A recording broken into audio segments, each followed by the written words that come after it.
प्रभा निर्विघ्नं कुरु मे देव सर्वकार्येषु सर्वदा।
सिंधु दर्शन महोत्सव वो महोत्सव जो वर्ष 1997 से जम्मू कश्मीर प्रांत के लेह लद्दाख में सिंधु नदी के किनारे पर आयोजित होता आ रहा है।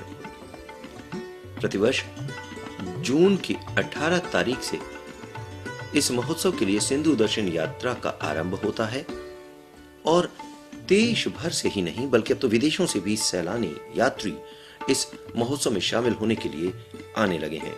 एक अंतर्राष्ट्रीय ख्याति ये महोत्सव प्राप्त कर चुका है।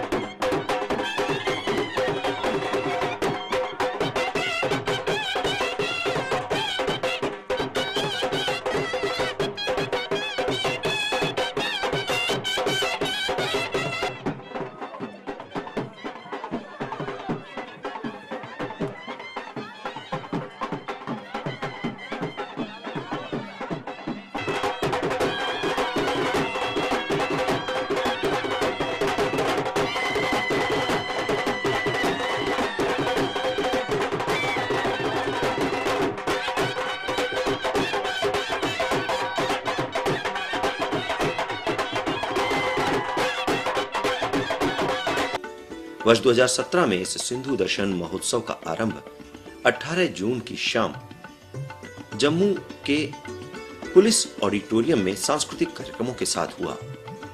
यहां संस्कार भारती ने देश भर से आए यात्रियों के लिए एक स्वागत कार्यक्रम का शानदार आयोजन किया और इस कार्यक्रम में छत्तीसगढ़ सिंधी अकादमी के कलाकारों ने भी अपनी सांस्कृतिक प्रस्तुतियां दी। जम्मू कश्मीर के विधानसभा अध्यक्ष कविंद्र गुप्ता इस कार्यक्रम के मुख्य अतिथि थे। इसी के साथ सिंधु दर्शन यात्रा समिति के राष्ट्रीय अध्यक्ष मुरलीधर माखीजा भी इस अवसर पर विशेष रूप से उपस्थित थे।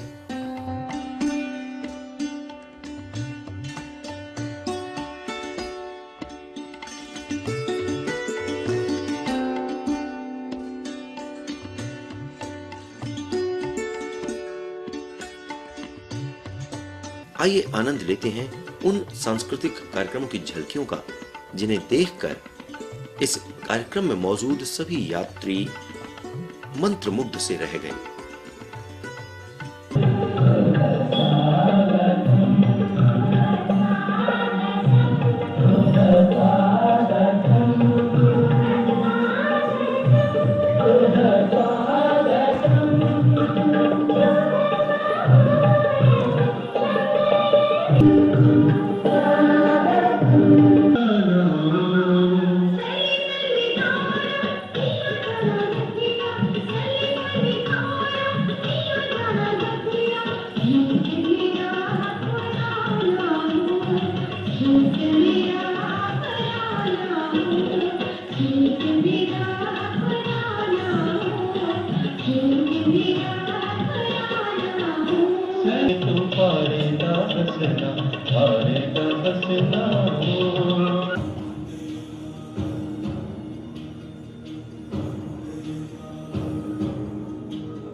जम्मू की इस मंदिरों के शहर में मैं आपका स्वागत करता हूँ।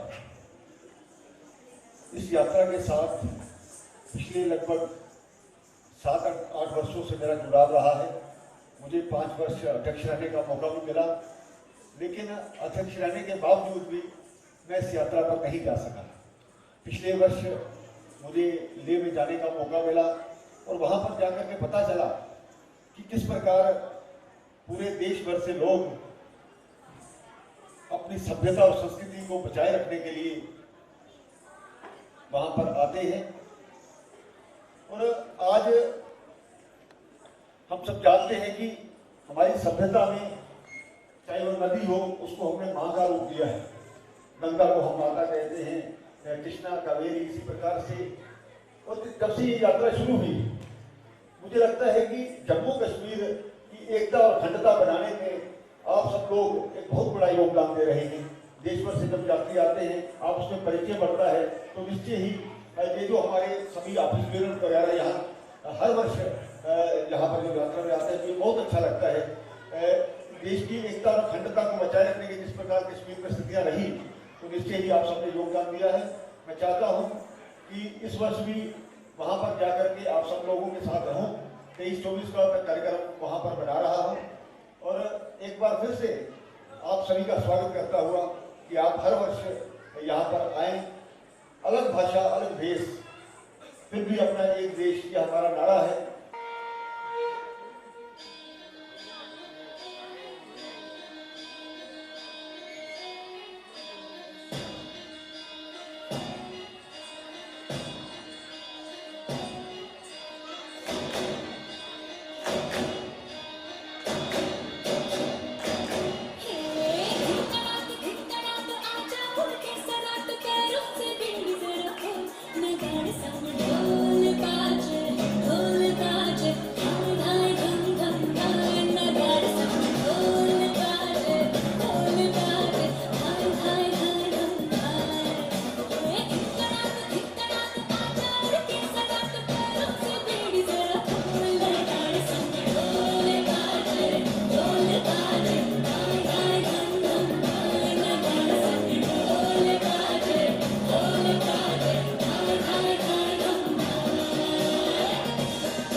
शीर्षक रखा बंटवारे की रेखा। बंटवारे की रेखा कोई लक्ष्मण रेखा नहीं है। बंटवारे की रेखा कोई लक्ष्मण रेखा नहीं है। हिंद पाक में गौर से देखो कोई भेद नहीं है। बंटवारे की रेखा कोई लक्ष्मण रेखा नहीं है। हिंद पाक में गौर से देखो कोई भेद नहीं है। पहले मन का पाप मिटा फिर गले मिलो कोई खेद नहीं है। बंटवारे की रेखा कोई लक्ष्मण रेखा नहीं है।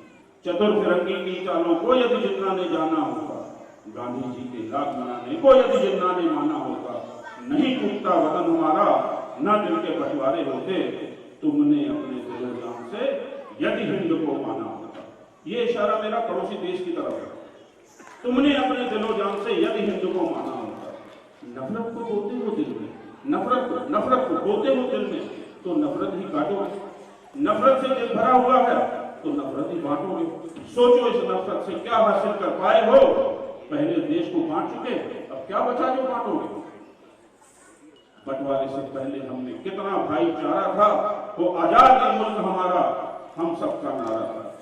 आज मांगते हो हमसे, इस पंक्ति पे आप सबका ध्यान जाऊंगा, आज मांगते हो हमसे केवल कश्मीर की घाटी को।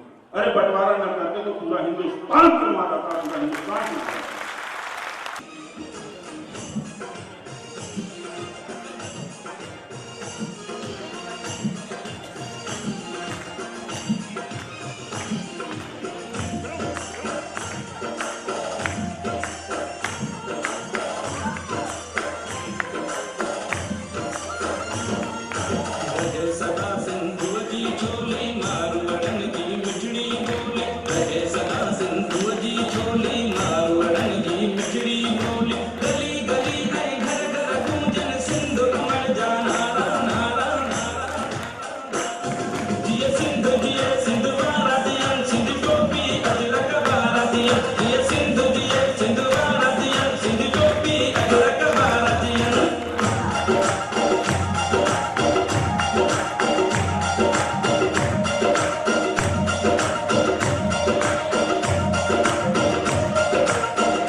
कार्यक्रम के बाद सभी रात्रि भोज के लिए एकत्रित हुए और इस दौरान सभी ने एक दूसरे से परिचय भी लिया, एक दूसरे के प्रांत, एक दूसरे के नगर और एक दूसरे की भाषा, बोली, संस्कृति के बारे में चर्चा की, विचारों का आदान प्रदान किया।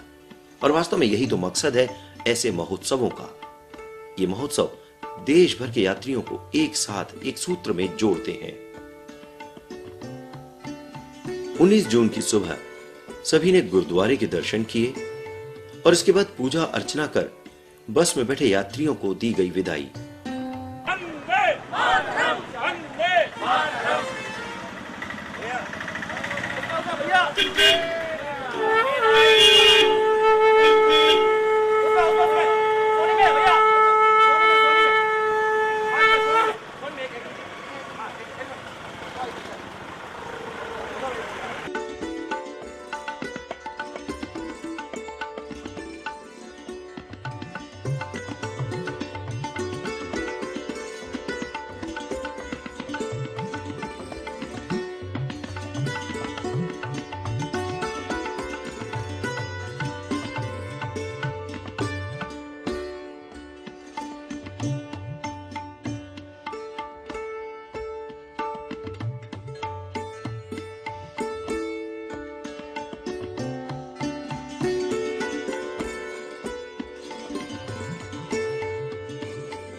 बस में बैठे यात्री आनंद लेते हुए श्रीनगर की ओर बढ़ रहे थे।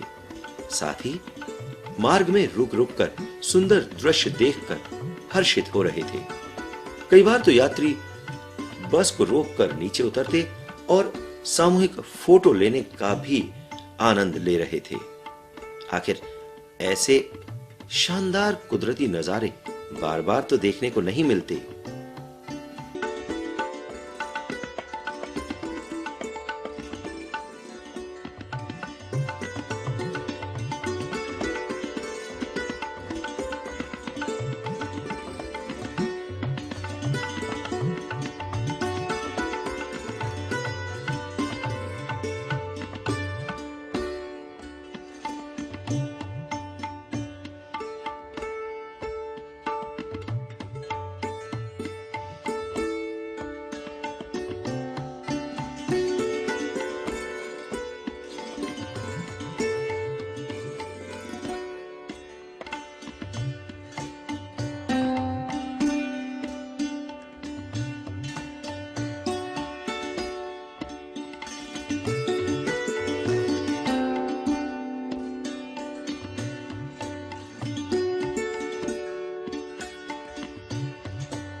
बीस जून की सुबह अवसर था गुलमर्ग दर्शन का।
रास्ते में सभी ने चेरी और अखरोट के पेड़ देखे।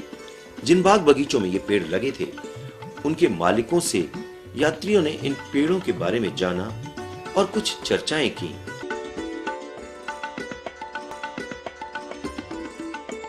श्रीनगर आए और डल झील का सौंदर्य न देखें, ये तो हो नहीं सकता। शिकारा में सैर और झील के अंदर के बाजार को देखकर यात्री ये सोचकर थे कि आखिरकार एक विशाल झील में तैरता हुआ बाजार कैसे लग सकता है, लेकिन बाजार तो था और इसे देखकर सभी हर्षित हुए।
21 जून को श्रीनगर से कारगिल की ओर जाते में कारगिल से पहले सोनमर्ग में रुकना और वहां दोपहर का भोजन लेना, लेकिन इस दौरान मौसम खराब और खराब मौसम का भी आनंद यात्री ले रहे थे। प्राकृतिक सुंदरता और प्रकृति के मनमोहक नजारों को देखकर ये सोच रहे थे कि आखिर यहां इसके पहले हम क्यों नहीं आए। सोनमर्ग के टूरिस्ट सेंटर में दोपहर भोज का आयोजन था और यहां पर सभी ने बरसात के बीच दोपहर भोज का आनंद लिया।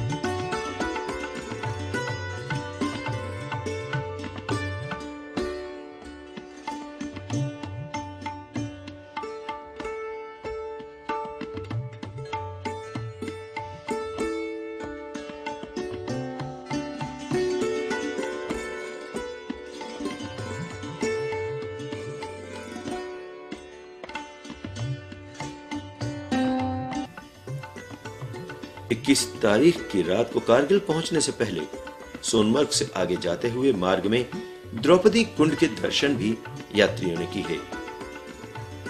बताया जाता है कि जब पांडव स्वर्ग की ओर जा रहे थे तो द्रौपदी ने यहीं पर अपने केश धोए थे।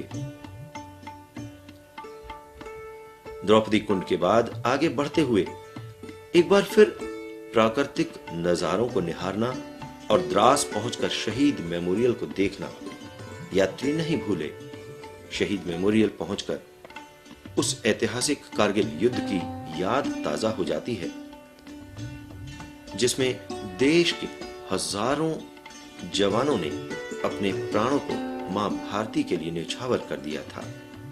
यहां बने स्मारक और यहां पर ड्यूटी पर तैनात फौजी भाइयों से बातचीत सभी यात्रियों को रोमांचित कर रही थी।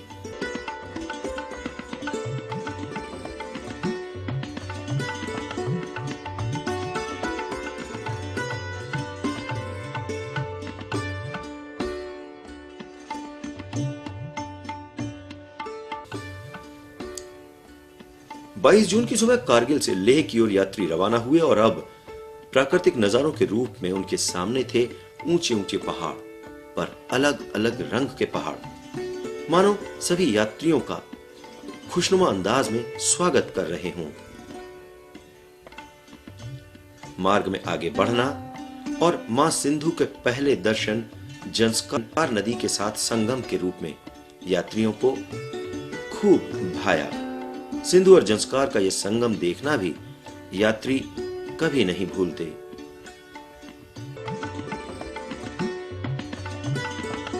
मैग्नेटिक हिल, यहां आपको बता दूं कि मैग्नेटिक हिल एक ऐसी पहाड़ी है जिसकी तरफ भारी से भारी वाहन अपने आप खींचा चला जाता है। गुरुद्वारा पत्थर साहब के दर्शन यात्रियों ने किए।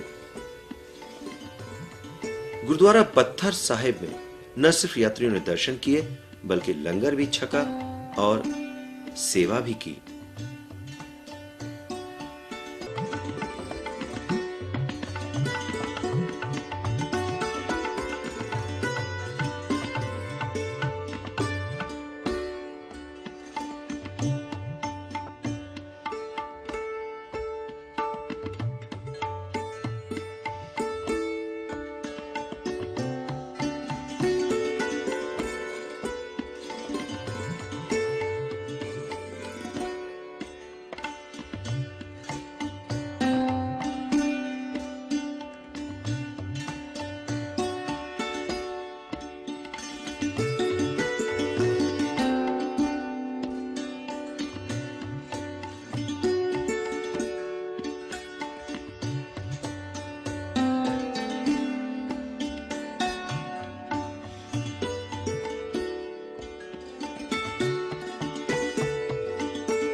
तेईस जून की सुबह लेह भ्रमण के लिए यात्री निकले।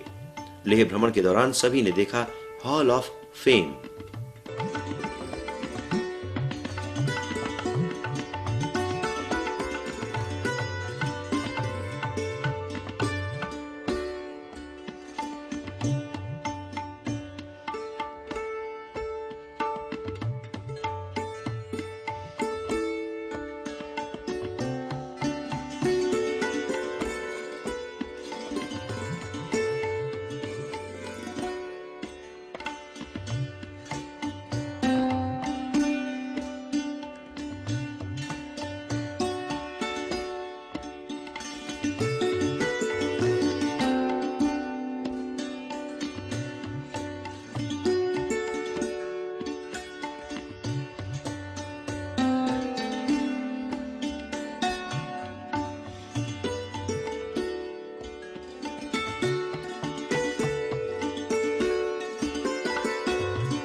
बौद्ध मठ, शे, हेमिस और थिक्से, और इन मठों के जरिए यात्रियों ने जानी बौद्ध धर्म और संस्कृति क्या है, कैसी है।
साथ ही यात्रियों ने किए दर्शन शांति स्तूपा के।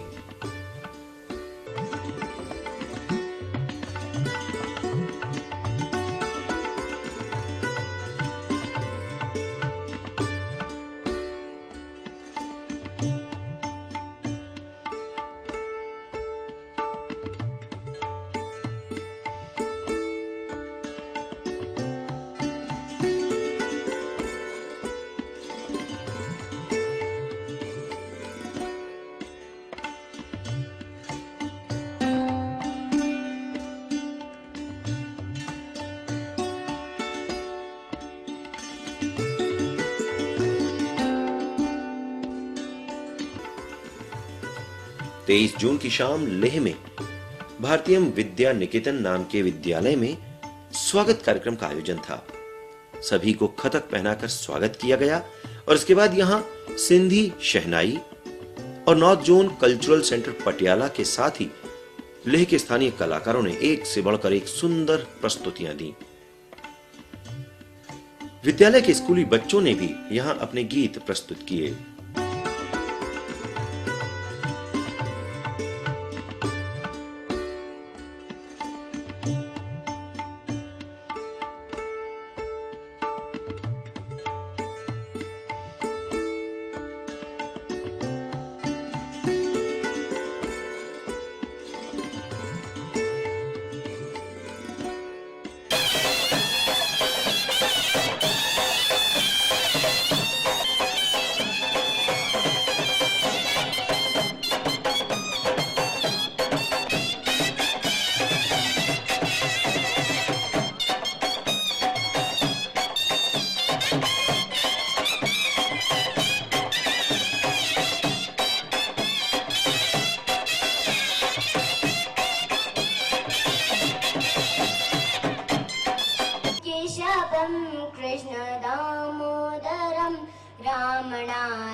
अच्युतं केशवं कृष्णदामोदरं रामनारायणं जानकी वल्लभं।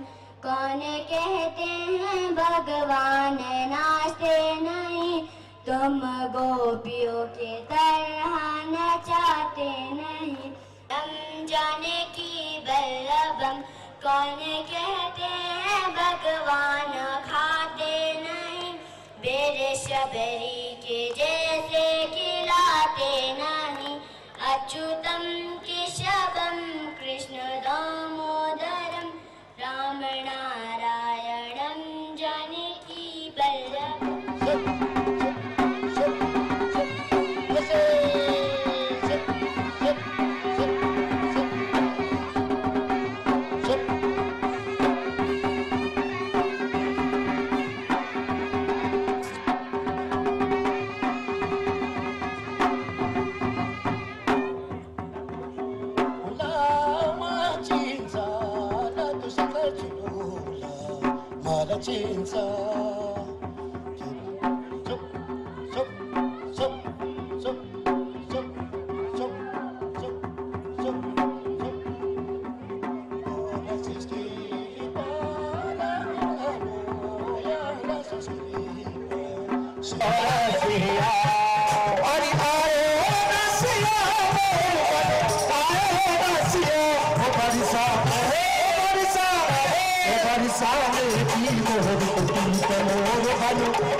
परंतु भारत ने प्यार को पवित्रता माना था, इसलिए इसमें से एक फेस्टिवल उभरा जिसको होली कहते हैं। गाल भी रगड़ते हैं, श्रीकार से मुक्ति का रास्ता खुलता है। इसलिए इस प्यार को पवित्रता के रूप में सेलिब्रेट कर रहा। तो आपने देखा होगा जब हिमालय के अलग अलग रूपों में और भारत के अलग अलग रूपों में लोक नृत्य हुए, तो वो सौंदर्य की, श्रृंगार की, प्यार की अमर गाथाएं थी। पश्चिम के प्यार में से एक फेस्टिवल जन्मा जिसको वैलेंटाइन डे कहते हैं। कहा लड़के लड़की का प्यार घर में सेलिब्रेट नहीं करिए, पार्क में करिए। कहा जब कल्चराइज और सिविलाइज करता है तो एक श्रेष्ठ समाज जन्म लेता है। उदंड समाज, उश्रृंखल समाज, तलाक वाला, हिंसा वाला, अवैध संतान वाला समाज नहीं जन्मता है। 24 जून मुख्य कार्यक्रम के आयोजन का दिन, वो दिन जब सभी को करना था दर्शन मां सिंधु का, करना था आचमन मां सिंधु के जल का और करना था स्नान मां सिंधु की गोद में। सिंधु के किनारे आकर सभी यात्रियों को ऐसा लगा मानो एक अनूठा अनुभव, एक शानदार अनुभव। और यहीं पवित्र बैराणे साहब की पूजा अर्चना सभी ने की और साथ ही की बौद्ध पद्धति से भी पूजा अर्चना।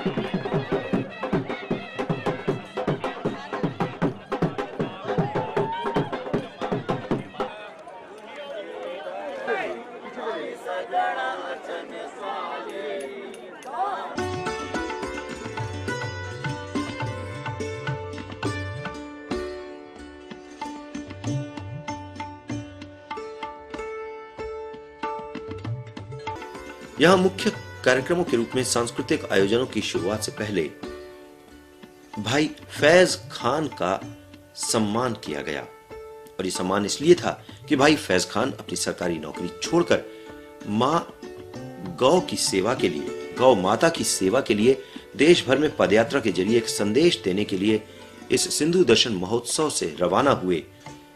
और संदेश में उनका एक ही आग्रह है कि गौ माता की रक्षा करो, गौ माता की सेवा करो। स्वयं माननीय इंद्रेश कुमार जी ने भाई फैज खान को आशीर्वाद देकर इस पद यात्रा के लिए रवाना किया। इस अवसर पर हमने भाई फैज खान से चर्चा भी की। महाजनों येन गतः स पंथा, कहा गया है कि महापुरुषों के मार्ग पर चलो। स्वामी विवेकानंद, गौतम बुद्ध, वर्धमान महावीर, गुरु नानक देव आदि शंकराचार्य, ऐसे भारत के अनेक संतों ने पैदल पूरे भारत का भ्रमण करके एक धार्मिक सामाजिक क्रांति लाई। उनके पदचिन्हों पर चलते हुए आज मैंने मां सिंधु का ये जल अपने हाथों में लिया है, इस संकल्प के साथ कि मां सिंधु का जल लेकर पूरे भारत का भ्रमण करते हुए कन्याकुमारी जाऊंगा और हिंदू सरोवर में इसे डालूंगा, ये संदेश देने कि ऊपर से नीचे तक, कश्मीर से कन्याकुमारी तक पूरा भारत एक है, अखंड है, अखंड था, अखंड है और अखंड रहेगा। उसके बाद ये यात्रा अमृतसर की ओर जाएगी, पूरे एक भारत की प्रदक्षिणा करेगी। जिस तरीके से हम मंदिर की प्रदक्षिणा करते हैं, ये भारतवर्ष एक मंदिर है, मंदिर की तरह इस देश की हम प्रदक्षिणा करेंगे। उद्देश्य है गो सेवा, गो रक्षा, गो संवर्धन। गाय का दूध और घी शिफा है, गो का मांस बीमारी है। ये स्वयं पैगंबर हजरत मोहम्मद सल्लल्लाहु अलैहि वसल्लम ने किया।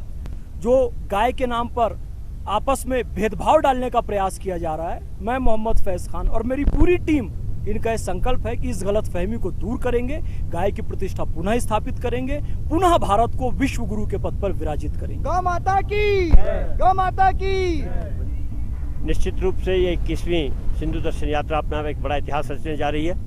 यह इतिहास हमें पूरा विश्व के लिए एक संदेश जाएगा, उन सब भाई बहनों के लिए जिसके लिए गौ सेवा बड़ी महत्वपूर्ण है। और सभी देशों में, विदेशों में भी यह बात प्रचारित होगी कि गौ का कितना महत्व है। और हमारे फैज भाई जो कर रहे हैं, यह वास्तव में बड़ा अभिनंदनीय है। और निश्चित रूप से एक ऐसे व्यक्ति द्वारा जो मुस्लिम समाज का है, वह इस यात्रा को लेकर चल रहा है, यह अपने आप में एक विशेष महत्व रखता है। और निश्चित रूप से इनके बातों का प्रभाव सारे समाज पे पड़ेगा। मुझे विश्वास है कि सच्चाई, अच्छाई पूरी तरह विस्तृत होगी और सारे देश में इसका प्रचार होगा।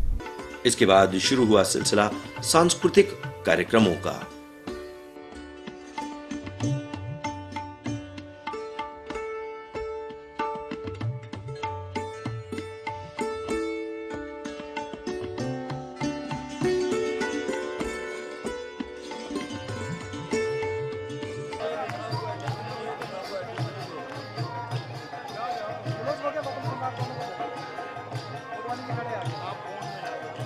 आप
इस दौरान माननीय इंद्रेश कुमार जी का उद्बोधन भी हुआ और उन्होंने कहा कि हमें आजादी तो नहीं मिली, आजादी के नाम पर विभाजन मिला। साथ ही उन्होंने ये भी कहा कि ये बड़े दुख की बात है कि जिस चीन में बने सामान को खरीदकर हिंदुस्तान के वासी चीन को आर्थिक रूप से मजबूत कर रहे हैं, वही चीन आज हमें आंखें दिखा रहा है। उन्होंने कहा, आइए आज हम संकल्प लें कि हम चीन को आर्थिक रूप से मजबूत करने में अपनी मदद बंद करेंगे। हम अपनी पूजा पद्धति में चीन के किसी भी सामान का इस्तेमाल नहीं करेंगे।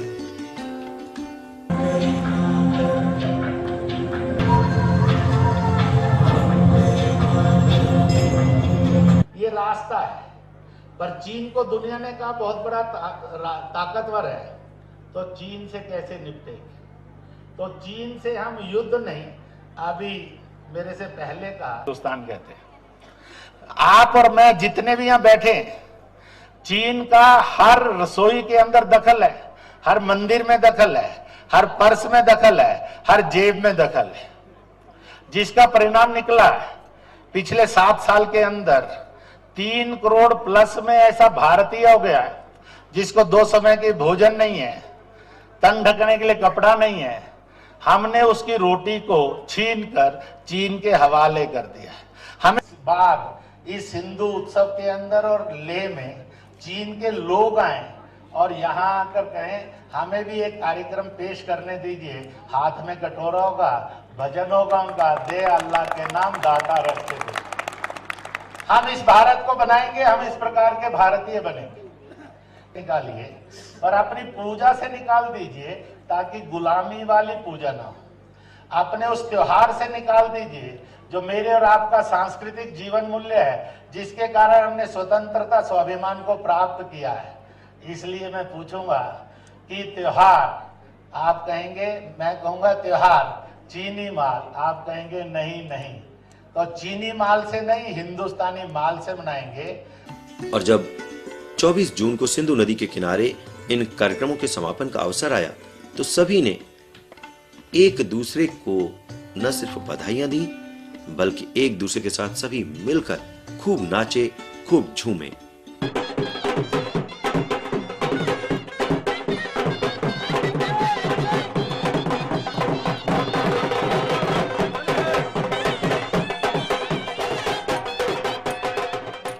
इसके बाद 25 जून सभी यात्री पेंगोंग झील के दर्शन करने के लिए गए। दरअसल पेंगोंग दर्शन अपने आप में एक अनूठा अनुभव है। ये एक ऐसी विशाल झील है जिसका एक हिस्सा हिंदुस्तान में है तो एक बड़ा हिस्सा चीन में है।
इस अवसर पर हमने कुछ यात्रियों से भी बातचीत की और महोत्सव के बारे में उनके अनुभव जाने।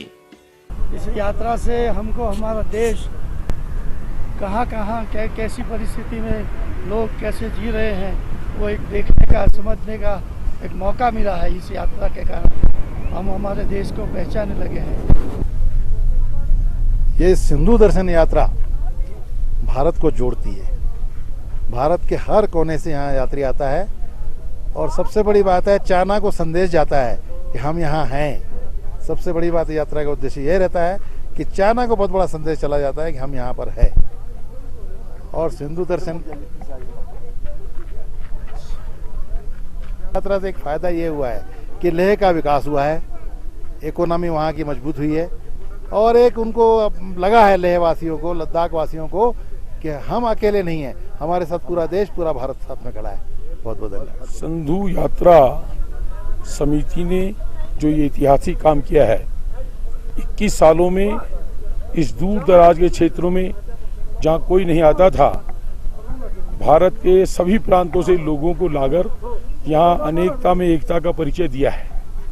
यहाँ के जो गरीब लोग जो अपने आप को भारतीय महसूस करते हुए भी दूर दराज क्षेत्रों में रहकर अकेले महसूस करते थे, आज पूरे देश के सभी प्रांतों के लोग यहाँ आकर उन भाइयों से मिलकर उनको रोजगार देकर अपने आप को बहुत गौरवान्वित महसूस करते हैं। मैं तो भारत सरकार से कहूँगा कि यहाँ टूरिज्म को बढ़ावा दे। यहाँ का अगर टूरिज्म बढ़ेगा तो दुनिया के टूरिस्ट आएंगे और यहाँ के लद्दाख और लेह के जो गरीब लोग हैं वो सब लोगों को रोजगार मिलेगा और उनकी आजीविका बढ़ेगी, इस क्षेत्र का विकास होगा। हाँ, मेरा संदीप पुरकर पुण्यावरून आलेलो आहे। पुण्याचा आमचा 18 लोकांचा ग्रुप आहे आणि या सिंधू दर्शन यात्रेला मी पहिल्यांदाच इथे आलो। कालचा जो काय आमचा महोत्सव पाहिला, फारच सुंदर वाटलं त्या महोत्सवामध्ये आणि पूर्ण भारतातून जे काही या ठिकाणी सगळी लोक आलेले आहेत, तर भारतातली आपली जी काही एकी आहे म्हणजे एकता आणि एकतेतूनच आपलं भारत, अखंड भारताचं दर्शन आम्हाला मिळालं। आज या ठिकाणी पेंगॉन लेकला आम्ही ज्या इथं आलेलो आहेत, तर खरंच सुंदर असं हा काय आम्हाला बघायला मिळालं। इथं आल्यानंतर असं वाटतंय की इथून आपण ज्या मानस सरोवरासाठी जाण्यासाठी जो रस्ता आहे हा खरंच आपल्या भारतात म्हणजे त्यासाठी इथं सुरू व्हायला पाहिजे आणि पुढची जी काही आपली सिंधू दर्शन यात्रा होईल त्या यात्रेमध्ये आम्हाला याच यात्रेच्या रूपाने आपल्याला या सरोवराकडे जाता येईल अशी आशा बाळगतो आणि या यात्रेला 21व्या वर्षाला आम्ही खूप खूप शुभेच्छा देतो महाराष्ट्राच्या वतीने। धन्यवाद। 11 બસો અમદાવાદથી નીકળી છે, ગુજરાતમાંથી નીકળી છે। અમને અહીંયા આવીને બહુ સરસ લાગ્યું છે। અહીંયા આવીને અમને બહુ સરસ લાગ્યું છે। ઓલ ઓવર બધી બસ ભારતમાંથી બધી બસો ભેગા થયા છીએ અમે લોકો। ઓલ ઓવર ઇન્ડિયાથી અમે ભેગા થઈને અમે બહુ ખુશ થયા છીએ અને અમને એમ લાગે છે કે આખું ભારત અમારું લાગે છે અને અહીંયાથી જે જમ્મુ કાશ્મીરથી અમે અહીંયા સુધી પહોંચ્યા છીએ, અમને એવું લાગે છે કે આખું ભારત અમારું લાગે છે। સૌથી સરસ અહીંયા તો પેંગોનમાં આવીને આટલું મોટું માઉન્ટેન ને લેક જોઈને અમે એટલું ખુશ થયા છીએ, બહુ જ સરસ લાગે છે અને અહીંયાથી કૈલાસ માનસરોવરનો રસ્તો ખુલી જાય તો અમને બી એમ થાય છે અમે ત્યાં બી જલ્દી પહોંચી. સચો સતરામ આયોલાલ ઝૂલેલાલ. 19 રાજ્યમાંથી જેટલી પબ્લિક આવી છે બધા એમ ઈચ્છે છે કે આ રસ્તો ખુલી જાય તો પબ્લિક સરખી રીતે કૈલાસના દર્શન કરી શકે. અને સિંધુ દર્શન સમિતિ એટલી બધી સેવા આપે છે કે કોઈ કલ્ચર આટલી સેવા આપી ન શકે, એટલું બધું ધ્યાન રાખે છે. અમને સંપૂર્ણ આનંદ આપે છે, અમારું બહુ ધ્યાન રાખે છે. અહીં આવ્યા પછી એટલો સંતોષ છે કે કાલે તો કાલે કોઈ દિવસ રસ્તો ખુલશે અને હિન્દુસ્તાની પ્રજા કૈલાસના દર્શન કરવા જલ્દી જઈ શકશે, એટલી અમને સંતોષ છે. ઓમ નમઃ પાર્વતી પતે. I'm with this yatra since last about 12 years and I believe it's my 10th yatra. I enjoy it very much, but the purpose for the yatra is what very much important than enjoyment. We want to make people feel of Leh that you are with us, we are with you, we are all one. Normally they feel individual, we are not in India. Many people whom I encourage to come to Leh, they say, I don't have a passport. You don't need a passport. Leh is a part of India, it's a part of Ladakh. Ladakh is a part of Jammu and Kashmir, and Jammu and Kashmir is a part of India. It's not separated. So many people feel that Leh, Ladakh is some another country. And we wanted to feel people that Leh is ours. Leh is in India. That's it. And we want to encourage tourism in Leh and make them economically sound. 26 जून को highest motorable road in the world के रूप में सभी यात्री गए खारदोंगला top, और खारदोंगला top पहुंचकर सभी को खासा रोमांच महसूस हुआ.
भैया हम अशोक ठक्कर अहमदाबाद से आते हैं. हमारे ग्रुप में 19 आदमी हैं और हम पहली बार यहाँ आ रहे हैं और हमें बहुत मज़ा आया सिंधु यात्रा में.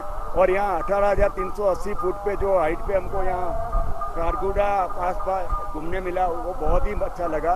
और हम चाहते हैं मानसरोवर का रास्ता भी खुल जाए तो यहाँ से हम आराम से जाके दर्शन करके आ सकते हैं. मेरा नाम रेनू मोदी है. हम लोग छत्तीसगढ़ से आए हैं. हम लोग 11 जन हैं. सिंधु यात्रा बहुत ही अच्छी यात्रा है. बहुत पहली बार आए हैं. बहुत कोई चीज़ की तकलीफ नहीं, बहुत साधन है. बहुत ही अच्छा लगा. हर स्टेट से अलग अलग सबसे मिलने जुलने का मौका मिला.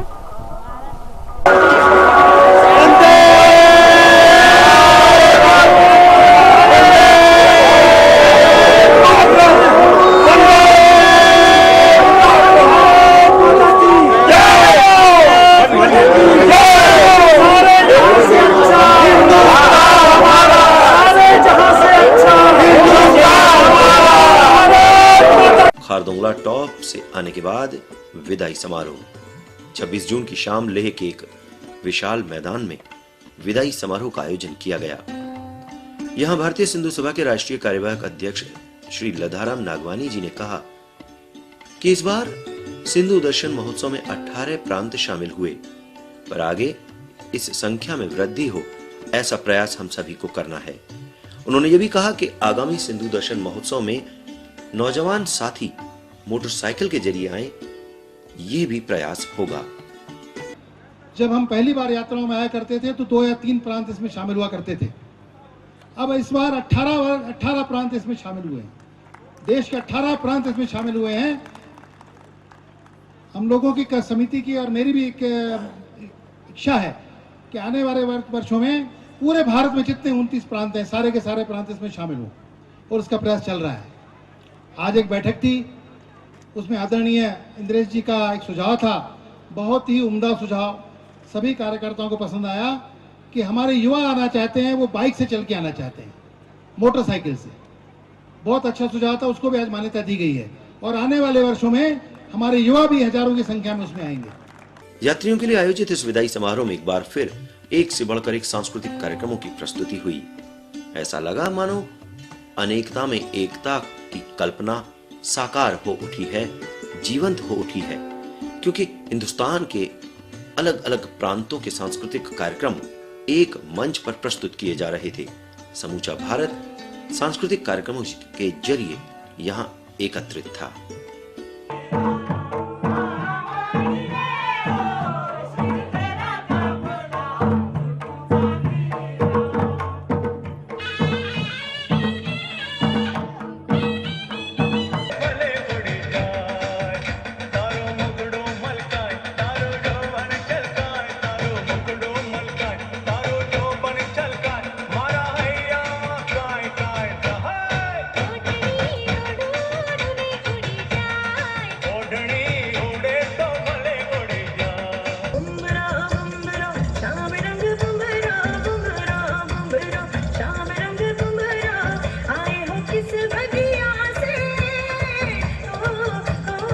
जैकेट निकालो।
दुआना कोई होर मंगदी जिस प्यार का सोने मेरी दुआना कोई होर मंगदी जिस प्यार का सोने मेरी दुआना कोई होर मंगदी लोए लोए आदा माही लोए लोए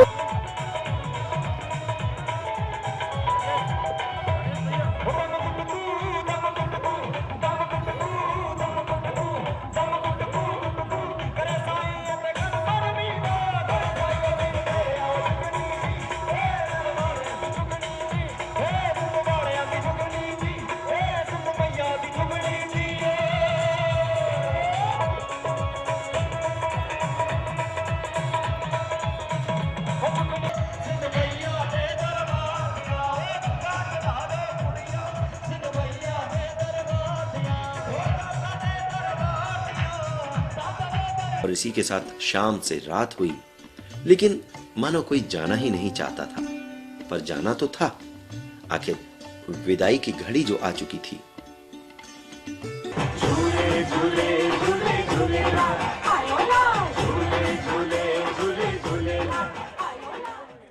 वापसी में भी सोनमर्ग पहुंचकर सभी ने एक विशेष आयोजन किया और ये इस महोत्सव में पहली बार हुआ। उन लोगों का सम्मान जिन्होंने नाश्ता, दोपहर का भोजन और रात का भोजन तैयार करने में दिन रात एक कर दिया। 12 दिन की इस यात्रा में स्वादिष्ट भोजन खिलाकर यात्रियों को आनंदित किया और उन्हें ऐसा महसूस नहीं होने दिया कि वे अपने घर से बाहर हैं। दरअसल ये वे लोग थे जो रसोइयों की टीम के साथ छत्तीसगढ़ के कोरबा से इस महोत्सव में शामिल होने के लिए हर साल आते हैं। सभी यात्रियों ने इनका धन्यवाद दिया और सिंधु दर्शन यात्रा समिति के अधिकारियों और पदाधिकारियों ने इनका सम्मान किया।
वास्तव में एक अनूठा आयोजन है। अंतर्राष्ट्रीय स्तर पर ख्याति प्राप्त कर चुका ये सिंधु दर्शन महोत्सव हम सभी को अपने जीवन काल में कम से कम एक बार इस महोत्सव में जरूर शामिल होना चाहिए और करना चाहिए मां सिंधु के दर्शन। उस मां सिंधु के दर्शन जिसके किनारे एक विशाल सभ्यता का जन्म हुआ, वो सभ्यता पली, बढ़ी, विकसित हुई। ऐसी मां सिंधु के दर्शन करने के लिए हमारा आप वर्ष 2018 में मिलेंगे इसी संकल्प के साथ। जय सिंधु मां।